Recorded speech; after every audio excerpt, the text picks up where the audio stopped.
Alexandre claqua la porte de l'appartement avec une violence qui fit trembler les murs. Devant lui, Marc, l'homme qu'il avait ramassé dans la rue, gisait inconscient sur le sol du salon, du sang coulant de sa tempe. Julien, son mari, se tenait là, une bouteille brisée à la main, les yeux emplis d'une rage qu'Alexandre n'avait jamais vue. Tout avait commencé si innocemment. Ou du moins c'est ce qu'Alexandre se disait pour se justifier. Paris, en cette fin d'automne 2025, était une ville impitoyable pour les démunis. Alexandre Lefebvre, 40 ans, dirigeant d'une entreprise tech florissante, rentrait d'une réunion tardive quand il avait aperçu Marc, recroquevillé sous un porche du quartier de la Bastille. L'homme, d'environ 30 ans, tremblait de froid, ses vêtements usés et sales ne protégeant plus rien contre le vent glacial. Alexandre, habitué à ignorer les ombres de la rue, s'était arrêté cette fois-ci. Peut-être était-ce la fatigue, ou un vague sentiment de culpabilité face à sa propre opulence. Il avait offert un café, puis un repas. Et avant de s'en rendre compte, il l'avait invité chez lui pour une nuit. Juste une nuit, avait-il pensé. Mais Julien n'avait pas vu les choses ainsi. Julien Moreau, 38 ans, peintre reconnu dans les cercles artistiques parisiens, avait toujours été le pilier émotionnel de leur mariage. Ils s'étaient rencontrés 10 ans plus tôt, lors d'une exposition où Alexandre, alors en pleine ascension professionnelle, avait été captivé par la sensibilité brute des toiles de Julien. Leur union, célébrée en grande pompe à la mairie du 4e arrondissement, avait défié les regards conservateurs de leurs familles respectives.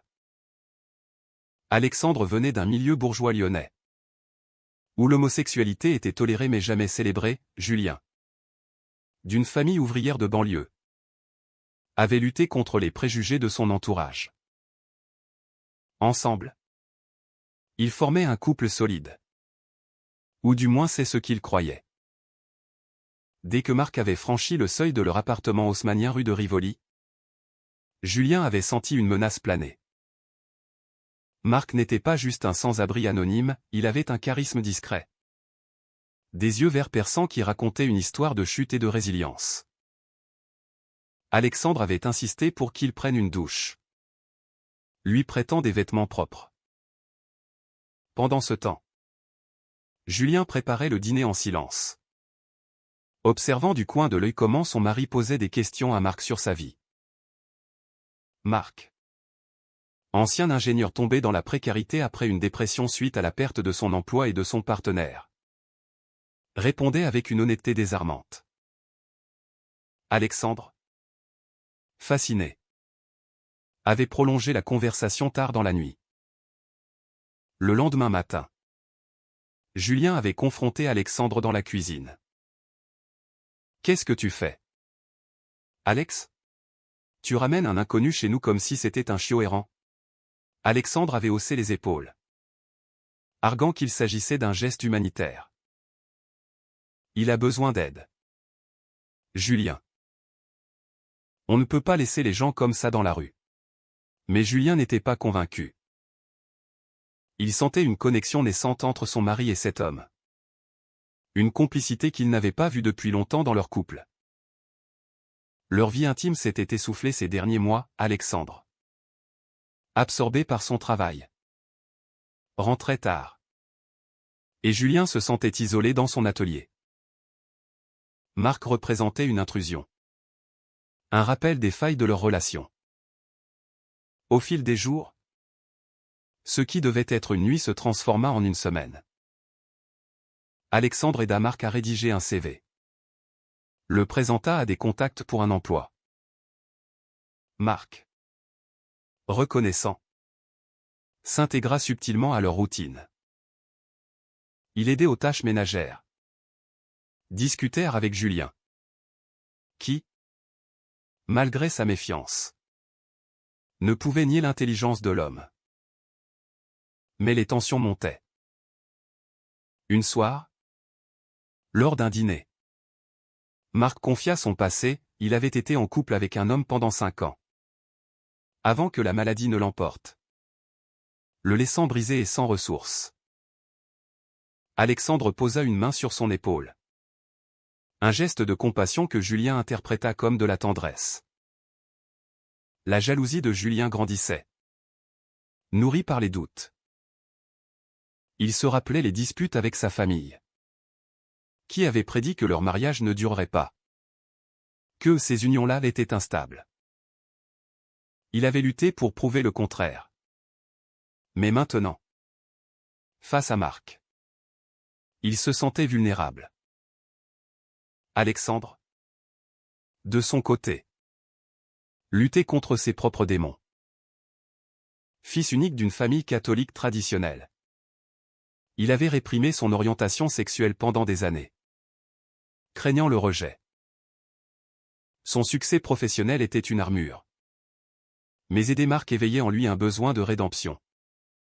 De se prouver qu'il n'était pas l'égoïste que son père l'accusait d'être. Une nuit, alors que Marc dormait sur le canapé, Julien murmura à Alexandre dans leur chambre, « Je ne supporte plus ça. Il doit partir. » Alexandre, surpris, défendit son choix, c'est temporaire. Il va rebondir. Mais Julien insista, c'est lui ou moi. Alex. Choisis. Alexandre, pris au piège, sentit son monde basculer. Il pensa à la stabilité de leur vie, aux années partagées, mais aussi à la fraîcheur que Marc apportait, à cette sensation d'être utile, vivant. Dans un moment de folie, il répondit, « Je choisis lui. » Julien, abasourdi, quitta la chambre en claquant la porte.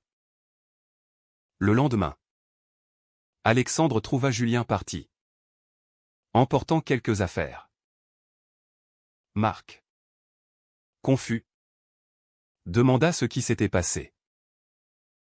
Alexandre, rongé par la culpabilité, expliqua brièvement. Mais au lieu de joie, Marc exprima de la tristesse, « Je ne veux pas détruire votre couple. » Pourtant, Alexandre insista pour qu'il reste, convaincu que Julien reviendrait. Les jours suivants furent un tourbillon d'émotions. Alexandre contacta des amis communs. Tenta d'appeler Julien, qui ne répondait pas. Il se plongeait dans le travail pour oublier.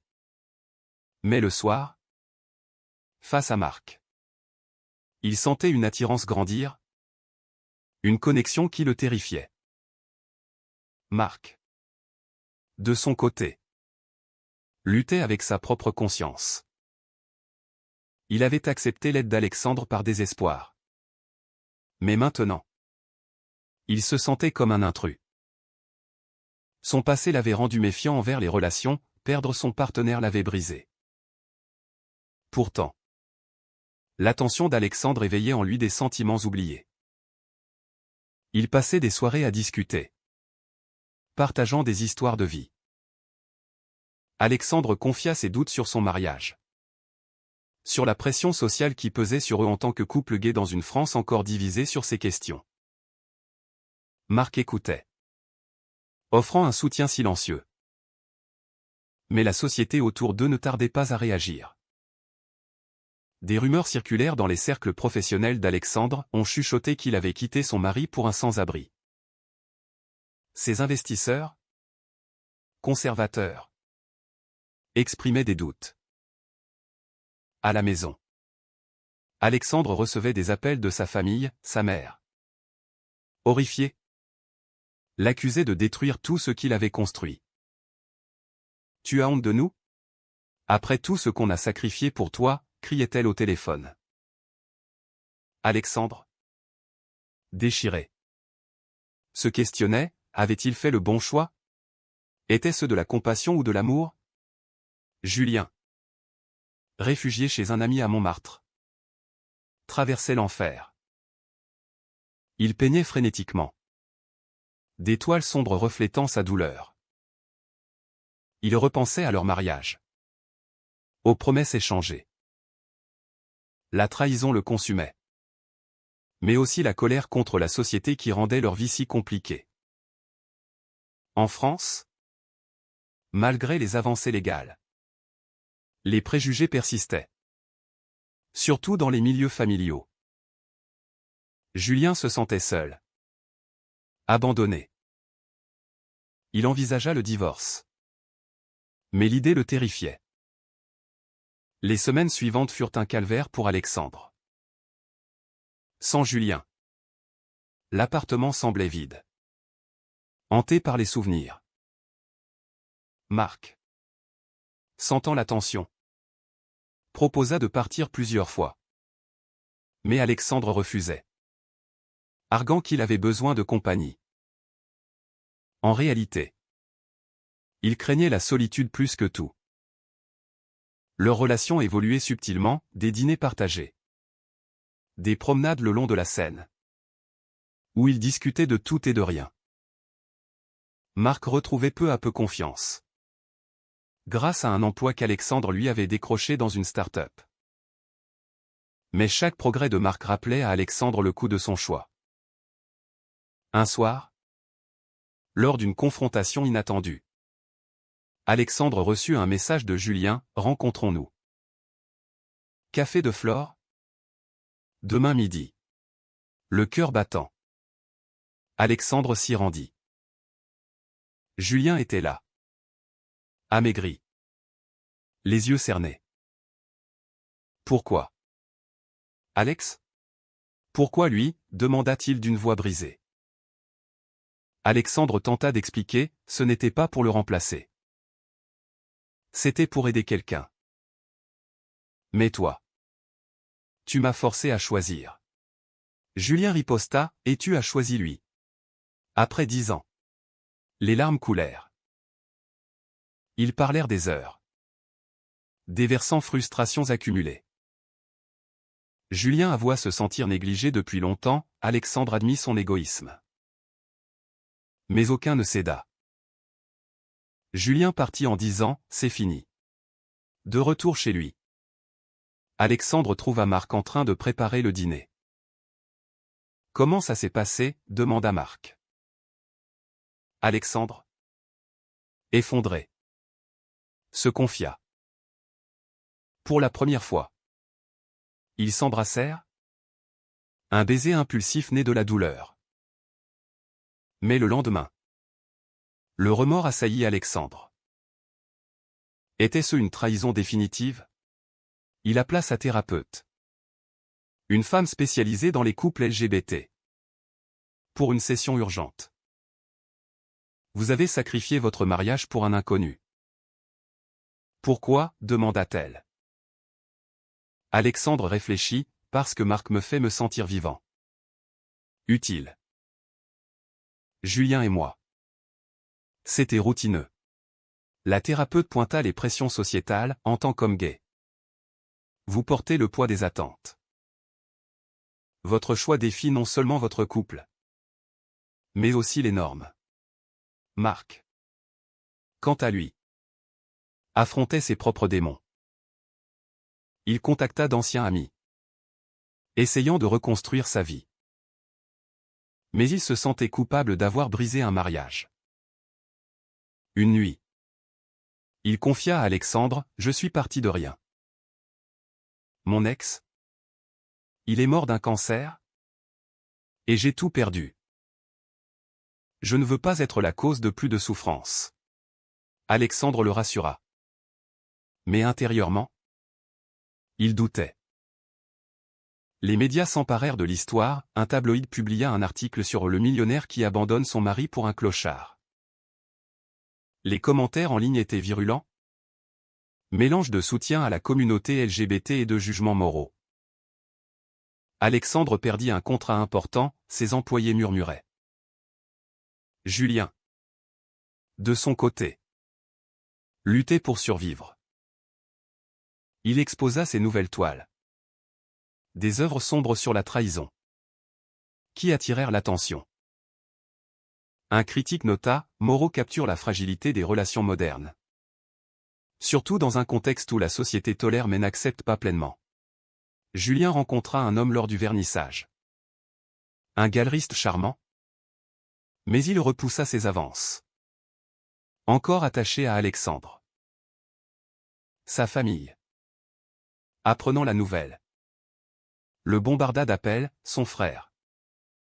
Homophobe refoulé. Lança, je t'avais dit que ça finirait mal. Julien défendit leur amour passé. Mais le doute s'insinuait. La tension culmina lors d'une fête d'entreprise d'Alexandre. Il y invita Marc.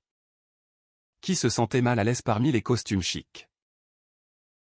Des regards hostiles fusèrent. Un collègue. Ivre. Lança, alors. C'est lui le fameux?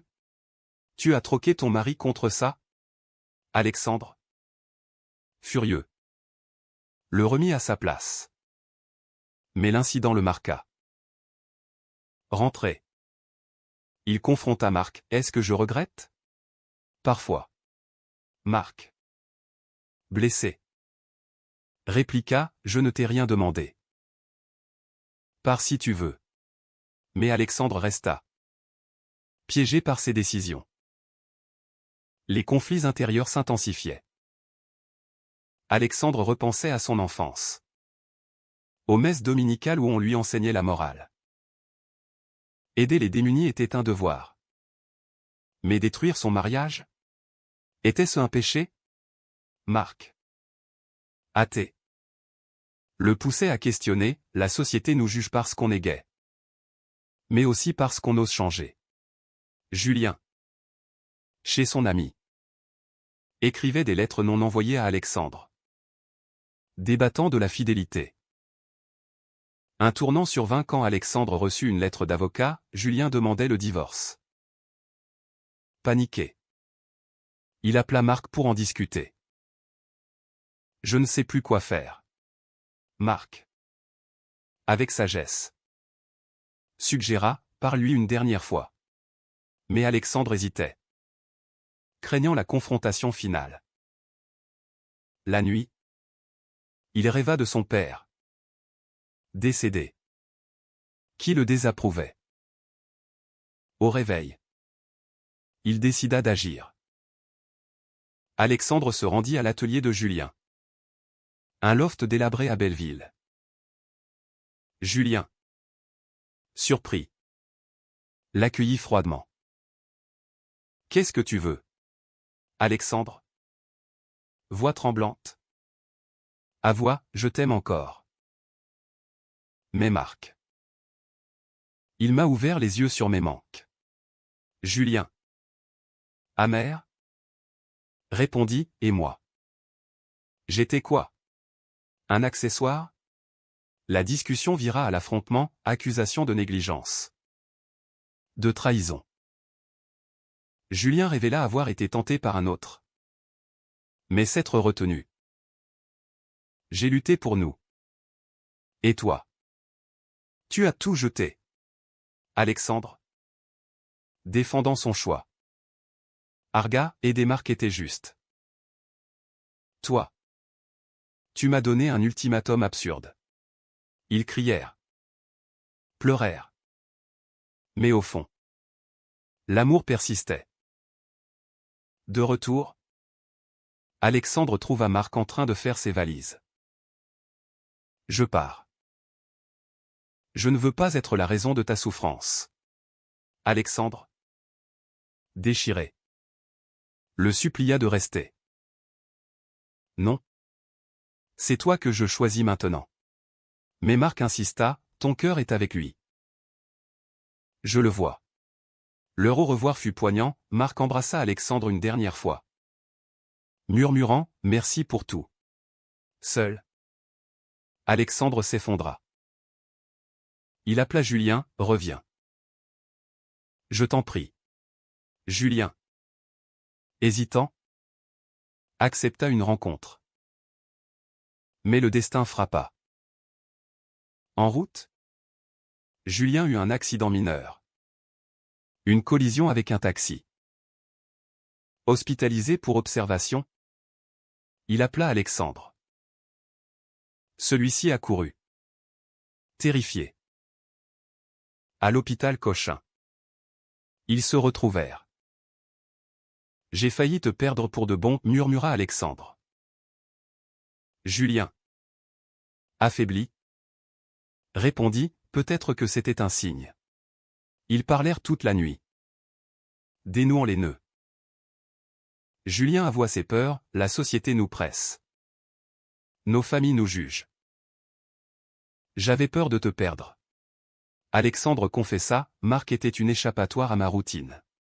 Ils décidèrent de se donner une chance. Mais avec des conditions, thérapie de couple. Plus d'honnêteté. Pourtant, Marc ne disparut pas si facilement. Il envoya un message à Alexandre, « Je vais bien. J'ai trouvé un logement. Merci. » Alexandre tentait de répondre. Effaça le message. Mais le doute persistait. Lors d'une session thérapeutique, la psy questionna, « Votre choix initial était-il moral ou égoïste ?» Alexandre réfléchit aux mœurs sociétales, en France. Le mariage gay était légal depuis 2013. Mais les divorces étaient stigmatisés. Surtout dans la communauté. Julien. Rentrer. Lutter contre la méfiance. Il fouilla le téléphone d'Alexandre. Trouva des traces de Marc. Une nouvelle dispute éclata, « Tu lui parles encore ?» Alexandre nia. Mais la confiance était brisée. Julien, enragé, lança, « Peut-être que je devrais partir pour de bon. » Alexandre, désespéré, promit de changer.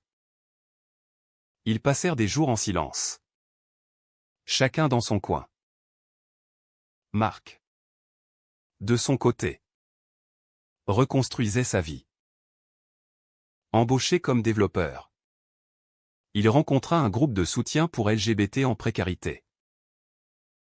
Là, il partagea son histoire, réalisant qu'il avait été un catalyseur involontaire. « J'ai brisé un couple sans le vouloir », confia-t-il. Un membre répondit, « La société nous force à des choix extrêmes. » Marc pensa à contacter Alexandre, mais se retint. La crise atteignit son pic lors d'une réunion familiale. La mère d'Alexandre vint à Paris, informée du chaos. « Tu as honte de ton mariage ? » « De nous » accusa-t-elle. Alexandre, défendant Julien, répliqua, « C'est vous qui avez des préjugés. » La dispute révéla des blessures anciennes, le rejet paternel. La pression morale. Julien, présent, soutint Alexandre. Mais intérieurement, il doutait de leur avenir. Les mois suivants furent une reconstruction fragile. Alexandre et Julien suivirent une thérapie assidue, explorant leurs conflits intérieurs. Alexandre apprit à équilibrer travail et vie personnelle, Julien exprima ses besoins artistiques. Ils renouèrent avec des amis de la communauté LGBT, participant à des événements comme la Pride, où ils affrontèrent les regards. Mais les cicatrices restaient. Alexandre rêvait parfois de Marc, se questionnant sur ce qui aurait pu être. Julien, sentant cela, proposait des voyages, un week-end à Nice, pour raviver la flamme. Un jour, Alexandre croisa Marc par hasard dans un café du Marais. Marc, transformé, souriant, le salua.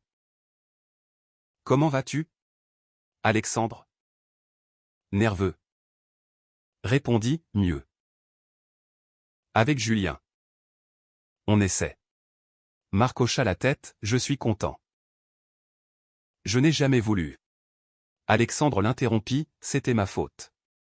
Ils parlèrent brièvement.